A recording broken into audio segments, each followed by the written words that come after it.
How to earn rewards in Need for Speed if you want free paths, cash, and boost. Here's how to earn reward fast in Need for Speed right on your phone. So let's get started. Open your Need for Speed application. At first, tap onto the Daily Mission tab. Complete tasks like drifting or racing to instantly claim rewards.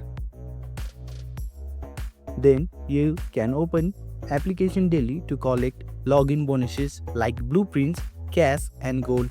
It adds up fast. You can also play story race, events and special campaigns. Each wins unlock exclusive rewards. You can head on to the store and check for free carrots.